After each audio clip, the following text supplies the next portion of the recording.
کیونکہ مسلسل حالات خراب ہو رہے تھے، بارڈر پہ کشیدگی بڑھ رہی تھی. مصر، اردن، لبنان اور شام مل کے لڑتے ہیں یہودیوں سے، اسرائیل سے، لیکن بجائے فائدہ ہونے کے اسرائیل اور زیادہ مضبوط ہو گیا. اس کو فلسطین میں موجود جو عرب تھے ان کے گاؤں تباہ کرنے کا موقع مل گیا. اس نے فضائی بمباری کر کے سینکڑوں گاؤں اسرائیل میں، فلسطین میں تباہ کر دیے اور لاکھوں عربوں کو ہجرت پہ مجبور کیا. ہزاروں شہید ہو گئے اور عربوں کی آبادی ان علاقوں میں جو اسرائیل کے کنٹرول میں تھے وہ سمٹ کے بہت تھوڑی چند ہزاروں تک رہ گئی وہ آبادی.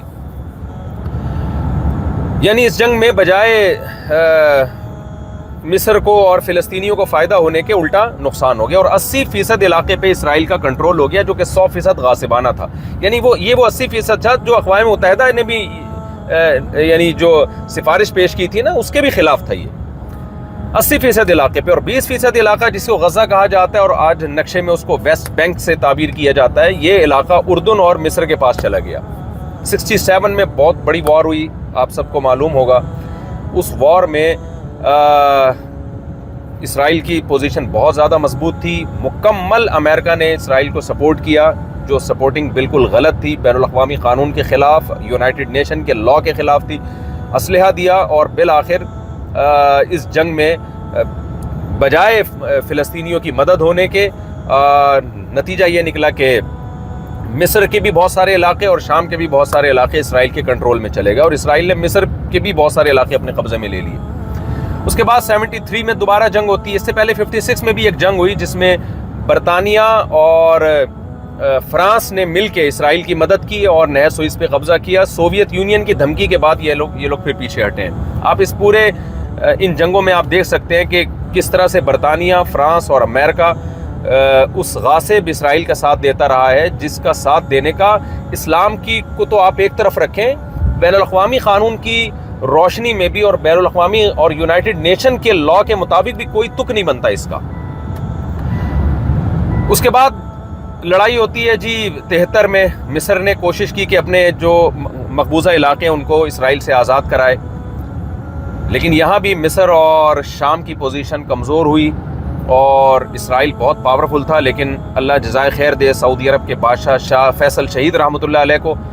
شاہ فیصل شہید نے عرب ممالک کے ساتھ مل کے پالیسی بنائی اور بالآخر انہوں نے مغربی دنیا کو جو تیل جاتا تھا یورپ کو اور امریکہ کو، اس تیل کی سپلائی کو بند کر دیا، جس کی وجہ سے اسرائیل بہت مضبوط ہونے کے باوجود بھی کمزور ہو گیا. اسرائیل مضبوط تھا امریکہ کی وجہ سے اور ان مغربی طاقتوں کی وجہ سے. اسرائیل کمزور ہوا ہے اور پھر امریکہ بیچ میں کودا اور اس نے مذاکرات کروائے. مذاکرات میں یہ طے پایا کہ جی مصر جو ہے وہ غزہ کو خالی کر دے گا، جو فلسطین کا علاقہ غزہ کی پٹی ہے وہ مصر اپنی فوجیں وہاں سے نکال لے گا، اپنا تسلط ختم کرے گا اور مصر کے علاقے مصر کو واپس کر دیے جائیں گے. اس پر عمل ہوا اور اس کے بعد پھر فلسطینی نہتے ہو گئے اور یہودیوں کے رحم و کرم پہ ہو گئے. نتیجہ یہ نکلا کہ جو غزہ کا علاقہ تھا اس پہ دوبارہ سے اسرائیل نے کنٹرول حاصل کر لیا، اور جو کچھ وہاں ہوتا رہا اس کی نیوز آپ پرانی خبریں اٹھائیں، پرانے اخبار اٹھائیں تو آپ کو پتہ چلے گا. وہ نیوز تھی جو بہت کم آ رہی تھی ہم تک. اس میں بھی جو ظلم اور بربریت دکھایا جا رہا تھا اس پہ بھی انسان کے رونگٹے کھڑے کرنے کے لیے وہ ظلم بھی کافی ہے. 2005 میں پھر فلسطینیوں کی مختلف تنظیموں کی طرف سے حملوں کی وجہ سے غزہ سے اسرائیل کو اپنی فوجیں نکالنی پڑی اور غزہ کو آزادی ملی. 2006 میں الیکشن ہوئے تو حماس وہاں پہ کامیاب ہوتی ہے ان الیکشن میں، لیکن اسرائیل نے اور امریکہ نے حماس کو دہشت گرد تنظیم قرار دے کر اس کی ریاست کو ماننے سے انکار کر دیا. اس کے بعد پھر لڑائیاں ہوتی رہی ہیں. آپ کو معلوم ہے 2021 میں رمضان میں جو کچھ اسرائیل نے کیا، نہتے فلسطینیوں پہ مسجد میں کس طرح سے فائرنگ کی گئی اور بچوں کو، عورتوں کو شہید کیا گیا. یہ جھڑپیں چل رہی ہیں اور بارڈر پہ الگ سے کشیدگی ہے. اس کے بعد یہ واقعہ ہمارے سامنے آیا ہے اور اس کے بعد اب جو غزہ پر جو بمباری ہو رہی ہے 1.1 ملین لوگ ہیں، 11 لاکھ لوگ ہیں جن کو 24 گھنٹے کا الٹیمیٹم دیا جاتا ہے کہ وہ علاقہ چھوڑ کے چلے جائیں، جبکہ مصر کا بارڈر بھی بند ہے اور چاروں طرف سے بارڈر سے نکلنے کا ان کے پاس کوئی راستہ نہیں ہے. ان کو حکم دیا جاتا ہے کہ جی وہ جنوب کی طرف چلے جائیں. آپ سوچئے کہ 11 لاکھ کی آبادی ایک 24 گھنٹے کے عرصے میں اپنا دفاع کیسے کر سکتی ہے. اور پھر وہاں جو بمباری ہوئی ہے تو BBC کی نیوز کے مطابق پورے کے پورے خاندان تباہ کر دیے گئے ہیں. پرسوں میں BBC کی نیوز سن رہا تھا کہ BBC نے بتایا کہ ایک شخص کا انٹرویو لیا جا رہا ہے جس نے بتایا کہ اس مکان کے اندر میرا پورا خاندان تباہ و برباد ہو گیا ہے بم گرنے سے. آپ بتائیے جب مغربی میڈیا یہ کچھ بتا رہا ہے تو حقائق تو اس سے 10 گنا شاید زیادہ ہوں. آج پوری دنیا خاموش ہے. جس طرح سے بھرپور احتجاج ہونا چاہیے وہ احتجاج نہیں ہو رہا. میں ایک وہی بات کر سکتا ہوں جو اس وقت دیگر علماء کر رہے ہیں, دیگر مذہبی اسکالرز کر رہے ہیں کہ دیکھیے اس وقت ہم ایک دوسرے کو لان تان پہلی بات تو مت کریں. ہم یہ نہ کریں وہ یہ نہیں کر رہا, وہ یہ نہیں کر رہا, وہ ایسا ہے, وہ ویسا ہے. یہ طریقہ اس وقت بہت غلط ہے. آپ یہ دیکھیں کہ میں کیا کر سکتا ہوں. سب سے پہلے تو ہماری ذمہ داری ہے کہ ہم سوشل میڈیا پہ بھرپور طریقے سے اپنا احتجاج ریکارڈ کروائیں کہ یہ غلط ہے, اس جنگ کو روکنے کی کوشش کی جائے. ہم اس ظلم میں کبھی بھی اسرائیل کو سپورٹ نہیں کر سکتے اور اسرائیل کے ہم مخالفت کریں گے. اور میں آپ کی اطلاع کے لیے عرض کروں کہ الحمدللہ سارے یہودی بھی اس وقت اسرائیل کے ساتھ نہیں ہیں. بہت سے لوگ ہیں جو انسانیت کے رشتے کو جانتے ہیں, ان کے سینوں میں بھی دل ہے. بہت سے یہودی بھی اس وقت ان صہیونی یہودیوں کے خلاف ہیں اور اسرائیل کے خلاف ہیں. تو ہمیں متحد, جیسے یورپ اس وقت متحد ہو گیا اور اسرائیل کو سپورٹ کر رہا ہے, ایسے ہی ہمیں متحد ہونا پڑے گا. ان تمام طاقتوں کے خلاف احتجاج ریکارڈ کروانا پڑے گا جو اس وقت اسرائیل کا ساتھ دے رہی ہیں. اور ہمیں دوسرے نمبر پہ اپنے حکمرانوں پہ دباؤ ڈالنا ہے, احتجاج کر کے, سوشل میڈیا پہ احتجاج ریکارڈ کروا کے کہ ہمارے حکمران اس وقت جتنی بھی فلسطینیوں کی مدد کر سکتے ہیں وہ کریں. دیکھیں اس وقت اسلامی ملکوں کے پاس بہت بڑا المیہ یہ ہے اور یہ بہت بڑی سازش کے تحت یہ کیا گیا ہے کہ جو ملک فوجی لحاظ سے پاورفل تھے, جو اسرائیل کو آنکھیں دکھا سکتے تھے, یا تو ان کی فوجی طاقت کو ختم کر دیا گیا یا اکنامکلی ان کو تباہ و برباد کر دیا گیا, جس میں لیبیا کی مثال آپ کے سامنے, عراق کی مثال آپ کے سامنے, شام کی مثال آپ کے سامنے, وہاں کیا خانہ جنگی ہو رہی ہے, اور پاکستان کی مثال آپ کے سامنے ایک مضبوط فوج ہے لیکن اکنامکلی بالکل کھوکھلا کر دیا گیا ہے ہمیں. تو ایک بین الاقوامی ایجنڈا ہے جس کا اسلامی کنٹریز حصہ بن رہے ہیں, اور جن ملکوں کے پاس ایک اکنامکلی وہ بہت مضبوط ہے ان کے پاس کوئی مضبوط فوج نہیں ہے. یہ ایک بہت بڑا المیہ ہے اور یہ ایک بین الاقوامی ایجنڈا تھا جس کے تحت یہ سب کچھ کیا گیا, اور اس کے پیچھے بنیادی مقصد شاید اسرائیل کو مضبوط کرنا ہی تھا. اب ہماری یہ ذمہ داری ہے کہ ہم بھرپور احتجاج ریکارڈ کروائیں, ہم اپنے حکمرانوں پہ دباؤ ڈالیں کہ دیکھیں جو ریاست کی طرف سے جو آفیشلی احتجاج ہوتا ہے وہ پاورفل ہوتا ہے, اس کو دنیا سنتی ہے.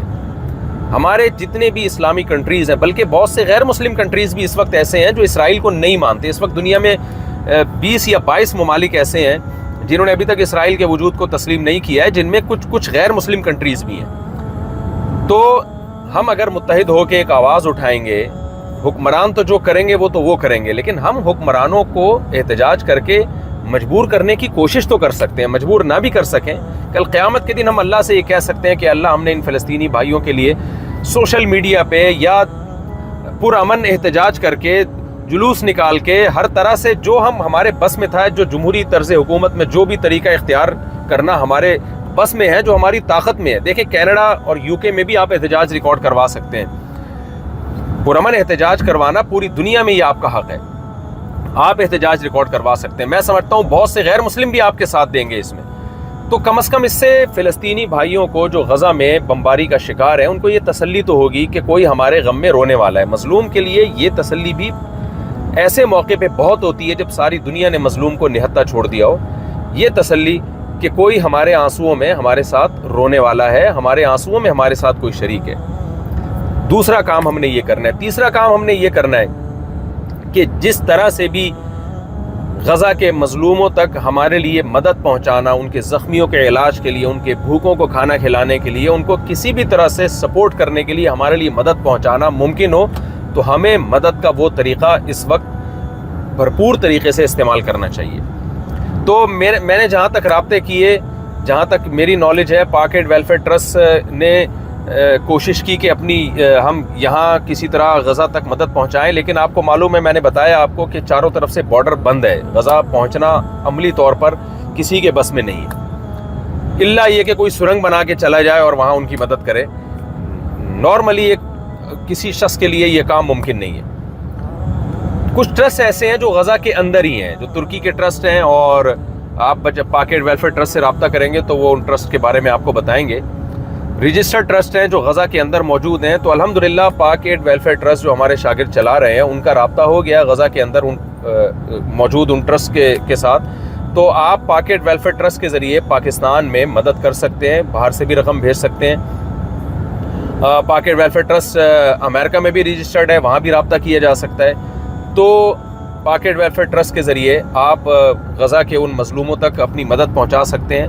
یہ میں سمجھتا ہوں کہ ایک یوں سمجھیں کہ جیسے واقعہ مشہور ہے نا کہ ابراہیم علیہ السلام کی آگ بجھانے کے لیے ایک پرندہ جو ہے وہ چونچ میں پانی لے کر آتا تھا, اور اس سے کہا گیا کہ یہ تو کیسے پانی بجھا سکتا ہے, اس سے آگ کیسے بجھا سکتا ہے. تو اس نے کہا کہ قیامت میں اللہ کو بتا تو سکوں گا کہ اللہ جو میرے بس میں تھا وہ میں نے کیا. یہ واقعہ مستند ہے یا نہیں ہے, لیکن اس سے جو سبق ملتا ہے وہ بہرحال وہ سبق بالکل ٹھیک ہے. تو ہم اس وقت فی الحال یہی کچھ کر سکتے ہیں. میری رائے یہ ہے کہ ایک تو ہم بھرپور طریقے سے احتجاج ریکارڈ کروائیں. جو لوگ اس وقت اسرائیل کا ساتھ دے رہے ہیں, جو ممالک اسرائیل کا ساتھ دے رہے ہیں, ان کے خلاف بھی احتجاج ریکارڈ کروانا چاہیے. اور تیسرے نمبر پہ ہمیں اپنے حکمرانوں پہ دباؤ ڈالنا چاہیے کہ وہ بھرپور طریقے سے فلسطین میں جو مظلوم ہیں, غزہ کے مظلوم اس وقت, ان کی مظلومیت پہ بھرپور طریقے سے بین الاقوامی سطح پہ آواز اٹھائیں اور اس ظلم کو روکنے کی کوشش میں اپنا بھرپور حصہ ڈالیں. اور ٹرسٹ کے ذریعے کوئی بھی ٹرسٹ جو قابل اعتماد ہو, آپ کے علم میں اگر کوئی اور ٹرسٹ ہے جو قابل اعتماد ہے تو آپ اس کے ذریعے رقم پہنچائیں, ان کی مدد کریں اپنے مظلوم بھائیوں کی.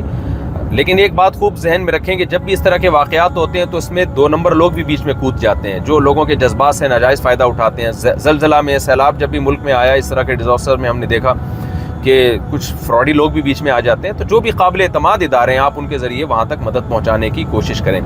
تو الحمدللہ پاک ایڈ ویلفیئر ٹرسٹ نے اس کا انتظام کیا ہے, تو آپ پاک ایڈ ویلفیئر ٹرسٹ سے رابطہ کر سکتے ہیں.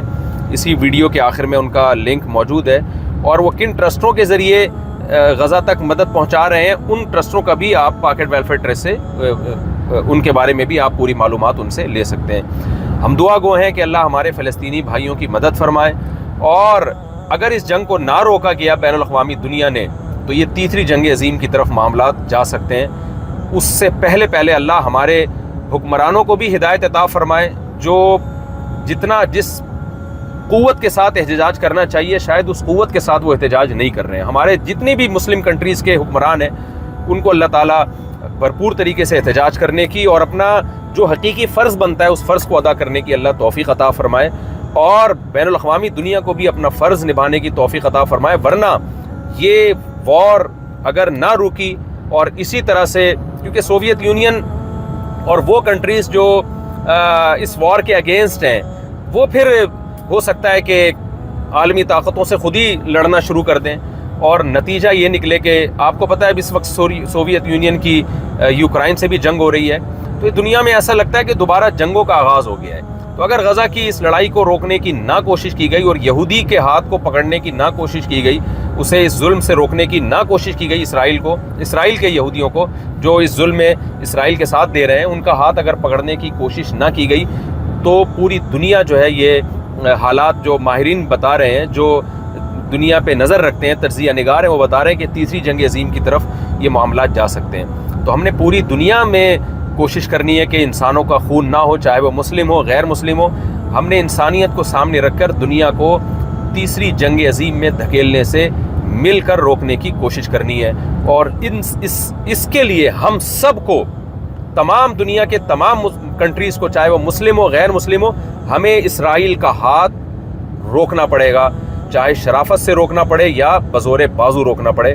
تمام ممالک کو اپنا اس میں کردار ادا کرنا پڑے گا. اگر اسرائیل کو اس جارحیت سے نہیں روکا تو وہی کچھ ہوگا جو پہلی 2 جنگوں میں ہو چکا ہے. اللہ تعالی ہم سب کو ہدایت عطا فرمائے اور انسانیت پہ ہمیں ترس کھانے کی توفیق عطا فرمائے. وما علینا الا البلاغ.